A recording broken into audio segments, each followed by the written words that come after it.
الحمد لله نحمده ونستعينه ونستغفره ونؤمن به ونتوكل عليه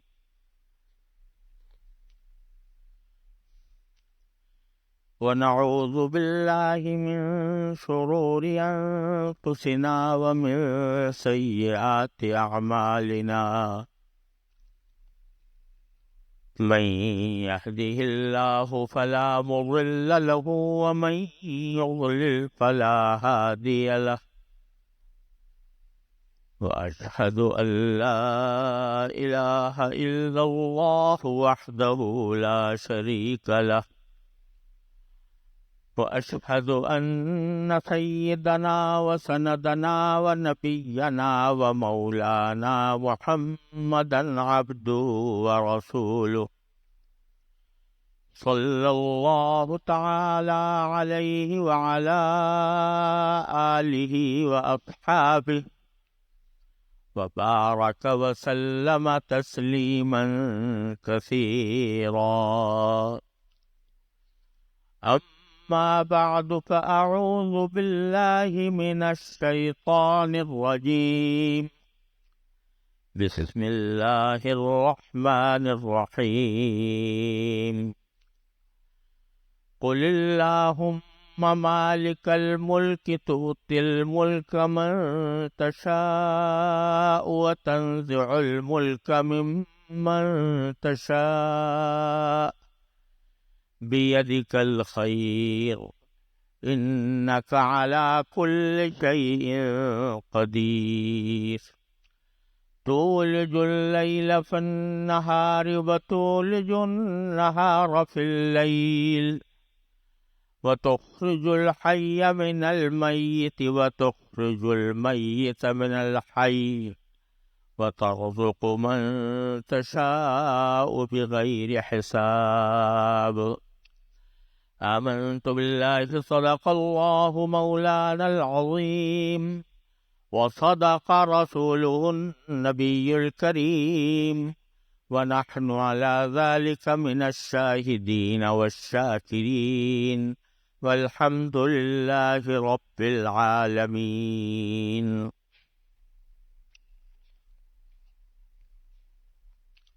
بزرگان محترم اور برادران عزیز، السلام علیکم ورحمۃ اللہ تعالی وبرکاتہ.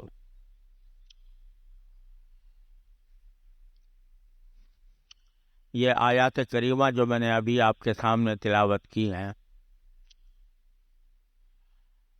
وہ اس لیے کی ہیں کہ پچھلے دنوں ہمارا ملک عام انتخابات کی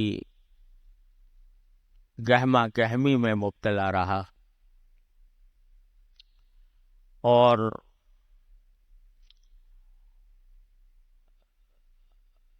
ایک عرصہ ایسا گزرا جس میں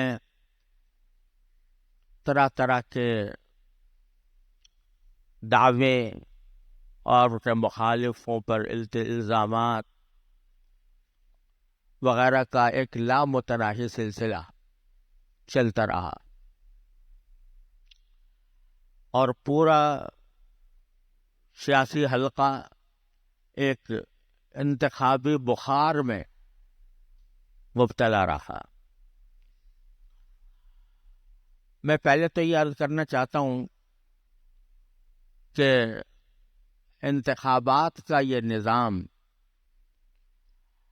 جو ہمارے ملک میں جاری ہے،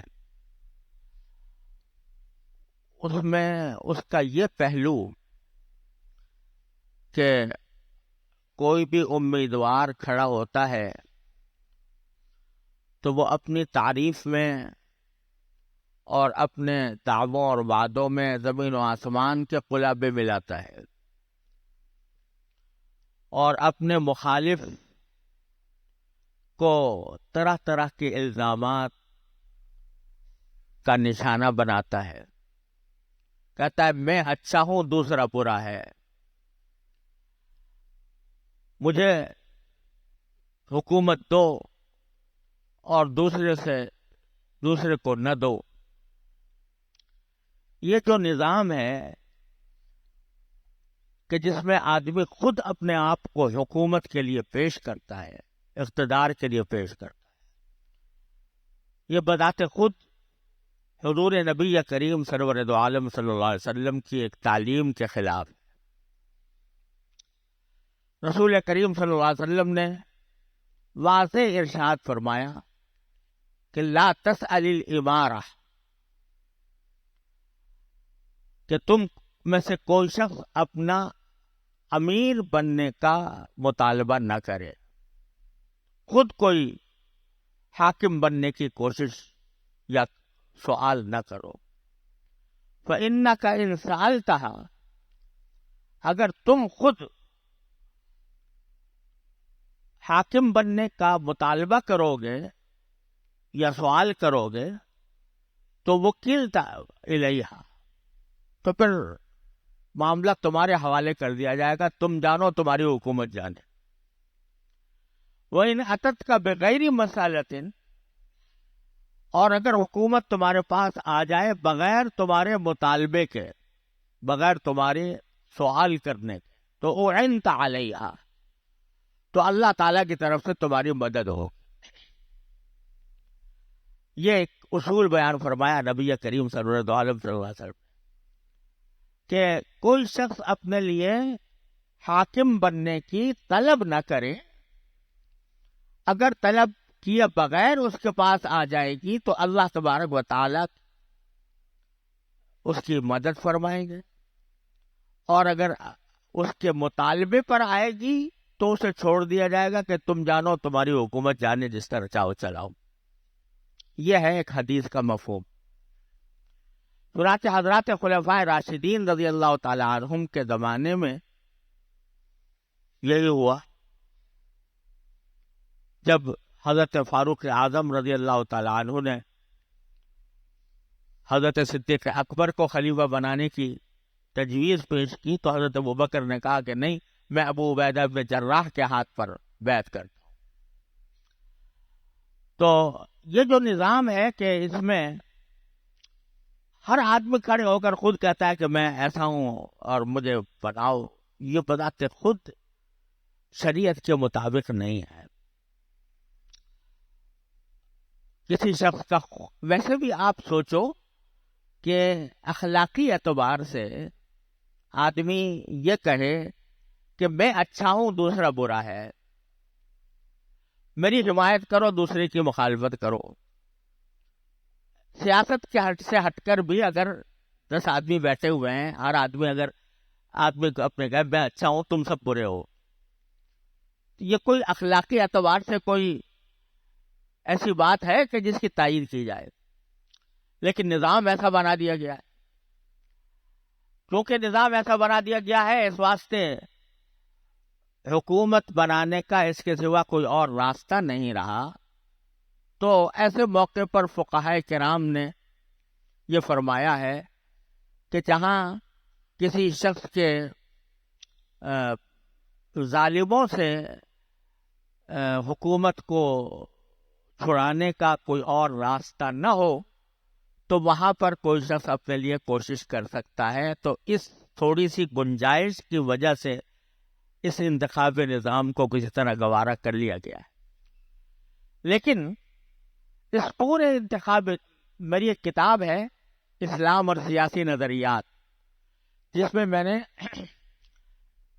ایک اسلامی طریقے پر حکومت کا انتخاب کس طرح ہونا چاہیے اس کا طریقہ کار درج کیا ہے، بتایا ہے کہ آج کے دور میں بھی اگر ہم نبی کریم صلی اللہ علیہ وسلم کے ارشاد پر عمل کر کے اپنا سیاسی نظام بنانا چاہیں تو اس کا کیا طریقہ ہوگا، عملی طور پر اسے کیسے نافذ کیا جائے گا، اس کی پوری تفصیل میں نے اس کتاب کے اندر درج کی ہے.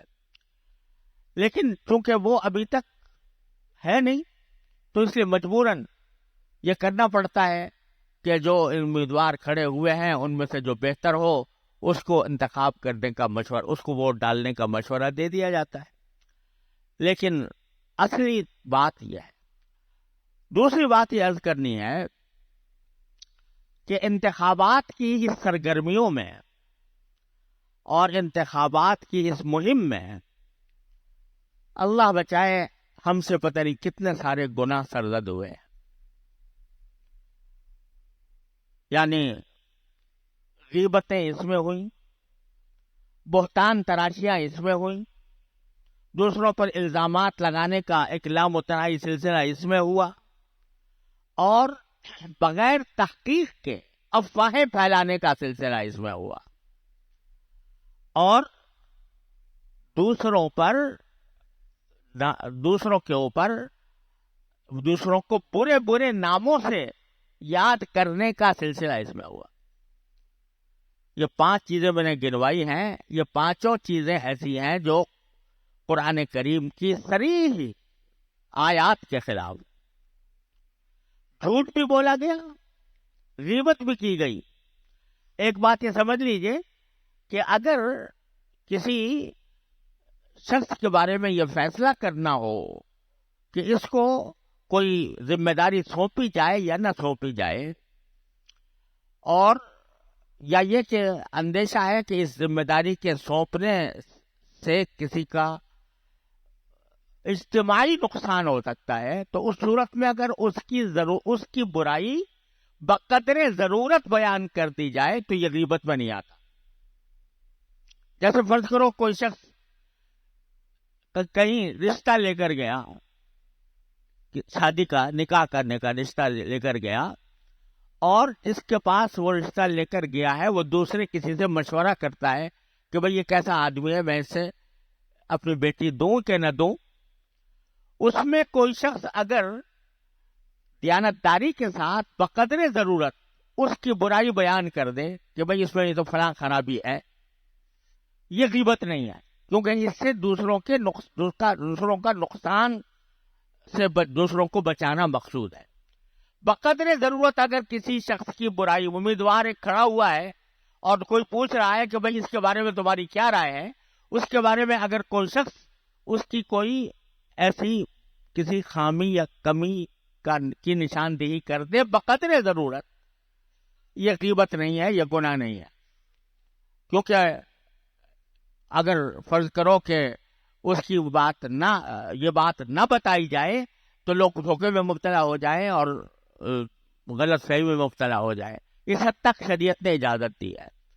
لیکن غیبتوں کا لامتناہی سلسلہ، اور ایسی غیبتیں، ایسی باتیں کہ جن کی کوئی تحقیق نہیں، بغیر تحقیق کے فلاں نے تو اتنے ارب روپے کھا لیے ہیں، فلاں نے اتنے لاکھوں کما لیے ہیں، فلاں نے اتنی خیانت کی ہے، فلاں نے اتنی خیانت کی ہے، تحقیق کے بغیر. حدیث میں رسول کریم صلی اللہ علیہ وسلم کا ارشاد ہے کہ کفا بالمرء کذبا ان یحدث بکل ما سمع. انسان کے جھوٹا ہونے کے لیے یہ بات کافی ہے کہ جو بات وہ سنے دوسروں تک پہنچا دے بغیر تحقیق کے. تو یہ عام سلسلہ جاری رہا. بہتان، جانتے پوچھتے کہ میں غلط کہہ رہا ہوں اور بہتان لگانا، اللہ بچائے، اس کا سلسلہ جاری رہا. اور برے القاب سے یاد کرنا، ولا تنابزوا بالالقاب، قرآن کریم نے فرمایا ایک دوسرے کو برے لقبوں سے یاد نہ کرو. جو اس کا نام ہے وہ لو، اس کے بارے میں اگر کوئی بات کہنی ہے تو نام سے کہو، لیکن اسے برے القاب سے یاد کرنا، برے نام اس کے لیے تجویز کرنا، یہ تنابز بالالقاب ہے جو قرآن کریم کی صریح نص سے حرام ہے. ایک آدمی کا اچھا بھلا نام ہے، آپ اس کو کوئی اور لقب ایسا دیتے ہیں جو اس کی برائی پر مشتمل ہوتا ہے، تو یہ حرام ہے، ناجائز. یہ سارا کچھ ہوا ہے انتخابی مہم کے دوران، صرف جماعتوں کی طرف سے نہیں، صرف امیدواروں کی طرف سے نہیں، بلکہ ہماری آپس کی گفتگوؤں میں جب بحثیں چلتی تھی اور لوگ انتخابات کے اوپر تبصرے کرتے تھے، تو ان تبصروں کے اندر ذرا ہر ایک شخص اپنے گریبان میں منہ ڈال کر دیکھ لے کہ اس نے آیا کوئی بہتان لگایا کہ نہیں لگایا، اگر اس نے کوئی برے نام سے یاد کیا کہ نہیں کیا، کسی کو گالی دی کہ نہیں دی، تو اگر یہ سارے کام کیے ہیں تو بتاؤ کہ اس کا نتیجہ اجتماعی گناہ، یہ اجتماعی گناہ اگر ہم نے کیے ہیں تو اس کا نتیجہ بالآخر کیا ہو سکتا ہے؟ تو پہلی بات تو میں یہ عرض کرنا چاہتا ہوں کہ اس انتخابی مہم کے دوران جو کچھ ہم سے گناہ ہوئے، سب سے پہلے تو ہمیں ان سے توبہ کرنے کی ضرورت ہے، اللہ تعالیٰ سے معافی مانگنے کی ضرورت ہے۔ یا اللہ، ہم نے اپنے حدود سے تجاوز کیا، ہم نے لوگوں کی برائیاں کی، ہم نے اپنے تعریف میں زمین آسمان کے قلابے ملائے، ہم نے ایک دوسرے کے اوپر اللہ بچائے لعن طعن کیا، اور ہم نے ایک دوسرے کو برے ناموں سے یاد کیا۔ یا اللہ، اپنے رحمت سے ہمارے اس اجتماعی گناہ کو معاف فرما دے۔ سب سے پہلے تو معافی مانگو۔ کیوں؟ اس لیے کہ یہ آیت کریمہ میں نے پڑھی آپ کے سامنے، اکثر لوگوں کو یاد بھی ہوتی ہے۔ اللہ تعالیٰ نے فرمایا قل، کہو، کیا کہو؟ اللہم مالک الملک تؤتی الملک من تشاء، اے اللہ، ساری بادشاہتوں کا مالک تو ہے، تؤتی الملک من تشاء وتنزع الملک ممن تشاء، سلطنت کسی کو دیتا ہے تو تو دیتا ہے، اور کسی سے چھینتا ہے تو تو چھینتا ہے۔ تؤتی الملک من تشاء وتنزع الملک ممن تشاء بیدک الخیر، ساری بلائیں، وتعز من تشاء وتذل من تشاء، اور جس کو تو چاہتا ہے عزت دیتا ہے، جس کو تو چاہتا ہے ذلیل کر دیتا ہے۔ بیدک الخیر، ساری بلائیاں تیرے قبضے قدرت میں ہیں۔ بیدک الخیر انک علی کل شیء قدیر، بے شک تو ہر چیز پر قادر ہے۔ اور آگے اللہ تعالیٰ فرماتے ہیں تولج اللیل فی النہار وتولج النہار فی اللیل، کہ آپ ایسے ہیں کہ رات کو دن میں داخل کر دیتے ہیں اور دن کو رات میں داخل کر دیتے ہیں۔ رات کو دن میں داخل کر دیتے ہیں، اس کا ایک ظاہری مفہوم تو یہ ہے کہ آپ دیکھتے ہیں کہ سردیوں اور گرمیوں کے زمانے میں، سردیوں کے زمانے میں راتیں بڑھ جاتی ہیں، دن چھوٹے ہو جاتے ہیں، تو وہاں اللہ تعالیٰ رات کو دن میں داخل کر دیتے ہیں۔ اب آج کل 7:15 بجے مغرب ہو رہی ہے تقریباً، اور جب سردی کا موسم آئے گا تو 5 ساڑھے 5 بجے مغرب ہو جائے گی، 5:30 بجے بھی ہو جاتی ہے، 5:45 بجے بھی ہو جاتی ہے۔ تو یہ درمیانی وقفہ جو ہے 5:30 سے 7:15 تک کا، یہ دن کا وقفہ جو ہے، اس کو اللہ نے اس کے اوپر رات داخل کر دی۔ اور اسی طرح آپ داخل کر دیتے ہیں دن کو رات میں۔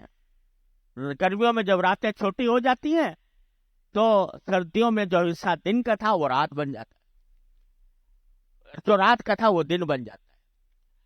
تو ظاہری مفہوم تو اس کا یہ ہے، لیکن یہ بار بار قرآن کریم نے یہ بات فرمائی ہے۔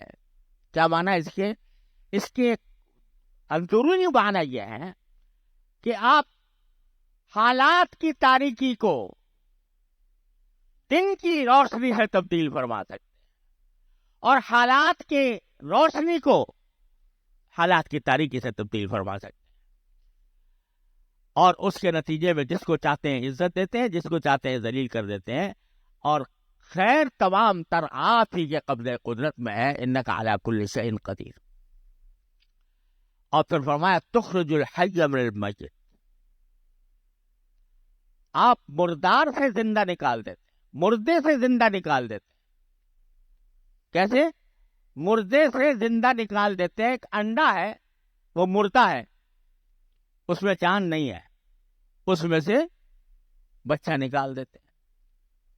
اور تخرج المیت من الحی، اور زندے سے مردہ نکال دیتے ہیں۔ جیسے کہ مرغی میں سے انڈا نکال آتا ہے، مرغی زندہ تھی، اس سے انڈا نکال آئے، وہ مردہ ہے۔ تو ظاہری معنی تو یہ ہے، اور اندرونی معنی یہ ہے کہ آپ اگر چاہیں تو بد سے بدتر انسان کو اچھا بنا دیں، جو مردہ تھا اخلاقی اعتبار سے، دینی اعتبار سے جو مردہ تھا، اس کو اگر چاہیں تو آپ زندہ کر دیں، اپنے اخلاقی اعتبار سے بھی، اجتماعی اعتبار سے بھی اس کو زندہ کر دیں۔ اور تخرج المیت من الحی، اگر آپ چاہیں تو جو ظاہری اعتبار سے، اخلاقی اعتبار سے مردہ تھا، زندہ تھا، اس کو مردہ کر دیں۔ تو بتلانا یہ منظور ہے کہ اس قارئ آیت کریمہ میں کہ یہ دنیا کی سلطنتیں جو کچھ بھی ہیں یا حکومتیں، وہ سب اللہ تبارک و تعالیٰ کے قبضۂ قدرت میں ہے۔ جب اللہ تبارک و تعالیٰ کے قبضۂ قدرت میں ہے تو اسی سے مانگو کہ اللہ ہمیں اپنی رحمت سے ہمیں اچھے حکمران عطا فرما، اسی سے مانگو، اچھے حکمران عطا فرما۔ ایک حدیث میں رسول کریم صلی اللہ علیہ وسلم نے ارشاد فرمایا کہ تم حکام کو برا نہ کہو، یعنی یہ الفاظ ہے کہ اپنے حاکموں کو برا نہ کہو، بلکہ اپنے اعمال پر نظر ڈالو۔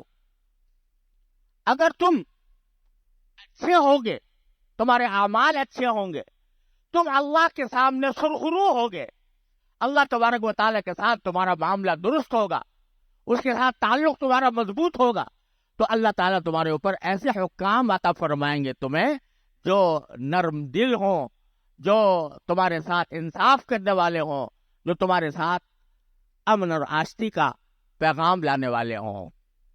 لیکن اگر تم خراب ہو تو پھر اللہ تعالیٰ تم پر بھی ویسے ہی حکام مسلط کرے گا، کیونکہ تمہارے جب دل سخت ہو گئے، اللہ تعالیٰ کی طرف رجوع تم نے بند کر دیا، اللہ تبارک و تعالیٰ کے ساتھ تمہارا معاملہ درست نہ ہوا، اللہ تعالیٰ کے احکام کے خلاف تم نے زندگیاں گزاری، تو پھر ویسے ہی حکام تم پر مسلط ہو جائے۔ ایک حدیث کا مفہوم ہے جو میں نے آپ کے سامنے بیان کیا۔ تو بھائی دوسری بات یہ عرض کرنی، ایک تو ان انتخابات میں ہم سے جو غلطیاں ہوئیں، اللہ تعالیٰ سے اس کی معافی مانگے۔ اور مجھے تو اندیشہ یہ ہے، اللہ تعالیٰ ہمیں بچائے، کہ یہ دوسروں کو برا کہنا، بلا ضرورت برا کہنا، غیبت کرنا، بہتان لگانا، برے ناموں سے یاد کرنا، یہ در حقیقت ایسا گناہ ہے جو حقوق العباد سے تعلق رکھتا ہے۔ اس کا تعلق بندوں کے حقوق سے ہے۔ اللہ تعالیٰ اپنا حق تو معاف کر دیتے ہیں توبہ سے بھی، استغفار سے بھی، لیکن اگر کسی بندے کا حق پامال ہوا تو اس کو بغیر اس کے معاف نہیں کرتے جب تک وہ بندہ معاف نہ کرے جس کے خلاف تم نے سخت زبان استعمال کی اور جو ایسی بات کہی جو غلط تھی، بہتان تھا، یا بلا تحقیق بات کہی تھی، یا پورے نام سے اس کو یاد کیا تھا۔ اس کا گناہ جو ہے وہ بندے کا حق ہے، اور بندے کا حق بغیر اس کے معاف کیے ہوئے معاف نہیں ہوتا عام طور پر۔ لیکن اللہ بچائے، مبتلا رہی ہے اس میں پوری قوم۔ اللہ تعالی ہمارے گناہوں کو معاف فرمائے، اور اگر اب بھی ہم رجوع اللہ کی طرف متوجہ ہو جائیں تو یہ بھی ہو جاتا ہے کہ اللہ تبارک و تعالیٰ بعض اوقات اس بندے کو راضی کر دیتے ہیں۔ میرا بندہ جو ہے گناہ کا شرمسار ہے، اس کو معاف کر دو، اس سے معافی بھی دلوا دیتے ہیں اللہ تبارک و تعالیٰ۔ بہرحال توبہ اور استغفار کرنے کی ضرورت ہے۔ اس موقع پر جو کچھ بھی ہم نے برائیاں کی ہیں، اللہ تعالیٰ اپنی رحمت سے ہمیں معاف کر دے۔ اور دوسری بات یہ کہ اب اللہ تعالیٰ کی طرف رجوع کرنے کی ضرورت۔ یا اللہ، جو بھی ہمارے اوپر حکمران آئے ہیں تو آپ ہی کی طرف سے، آپ ہی کی مشیت سے آئے، آپ کی مشیت سے آئے ہیں، اور ان کو ٹھیک راستے پر چلانا بھی آپ ہی کے قبضے میں۔ لہذا بیدک الخیر، ساری بلائیاں آپ کے قبضے قدرت میں ہیں. تو اللہ ان کو ہمارے لیے اچھا بنا دیجئے، ان کو ہمارے لیے ایسا بنا دیجئے جو ملک و قوم اور ملک و ملت کے لیے فائدہ مند ہو، اور ان کی اللہ ان کو ہدایت عطا فرمائی، ایسی ہدایت عطا فرمائیے کہ جس کے نتیجے میں ملک و ملت کے مسائل عافیت کے ساتھ حل ہوں. یہ اللہ تعالیٰ سے دعا، بجائے اس کے کہ بیٹھ کر ہم 10 آدمی بیٹھے ہیں اور تبصرے ہو رہے ہیں، فلاں نے یہ کیا، فلاں نے یہ کیا، فلاں ایسا ہو گیا، فلاں ایسا ہو گیا، فلاں جیت گیا، فلاں ہار گیا. دیکھو جو ہار گیا اس کی مذاق اڑایا جا رہا ہے، جو جیت گیا اس کے بارے میں کچھ فکرے کسے جا رہے ہیں. تو یہ ساری باتیں جو ہیں یہ سب بے فائدہ ہی نہیں، گناہ ہیں. ان تبصروں کے بجائے اللہ سے رجوع کرو. یا اللہ جو کچھ بھی نتیجہ سامنے آیا، یا اللہ آپ کے قبضے قدرت میں ہے، آپ کی مشیت سے آیا ہے. یا اللہ اپنی رحمت سے، اپنے فضل و کرم سے اس کو ہمارے حق میں، ملک کے حق میں، ملت کے حق میں، عالم اسلام کے حق میں، یا اللہ اس کو مبارک فرما دیجئے، اس کو بہتر فرما دیجئے، اور ان کو توفیق عطا فرمائیے کہ یہ آپ کی رضا کے مطابق کام کریں. اور اس دعا میں اگر سب شامل ہو جائے تو کچھ بعید نہیں ہے کہ اللہ تبارک و تعالیٰ اپنے فضل و کرم سے ہمارے گناہوں کو معاف فرما دے اور ہمارے حالات کو درست فرما دے. تیسری بات اور تھی مگر اب وقت ختم ہو گیا ہے، لیکن مختصراً کہتا ہوں کہ ہر آدمی اپنے عمل کا ذمہ دار ہے. حکام کے کرپشن کی باتیں تو بہت ہوتی ہیں کہ فلاں نے اتنا کرپشن کیا، فلاں نے اتنا کرپشن کیا، لیکن ہم میں سے ہر ایک دیکھے اپنے اپنے ماحول میں جا کر، جہاں وہ ملازم ہے، جس محکمے میں ہے، وہ کیا کر رہا ہے. تم ان کے عمل کے ذمہ دار نہیں ہو آخرت میں، تم اپنے عمل کے ذمہ دار ہو. تم اگر کسی محکمے میں بیٹھے ہو اور رشوت لے رہے ہو تو رسول کریم صلی اللہ علیہ وسلم نے فرما دیا الراشی والمرتشی کلاہما فی النار. رشوت لینے والا بھی دینے والا بھی دونوں جہنم میں ہے. تو خدا کے لیے اپنی کپداری کب موت آ جائے، کب وقت آ جائے، اپنی زندگی کو درست کرنے کے لیے ہر شخص اپنی جگہ پر یہ عہد کرے کہ میں اللہ تعالیٰ کے احکام کے مطابق چلوں گا، اپنی ذمہ داریوں کو دیانتداری کے ساتھ ادا کروں گا. اللہ تبارک و تعالیٰ ہم سب کو اپنی رحمت سے اس کی توفیق عطا فرمائے. وآخر دعوانا الحمدللہ رب العالمین.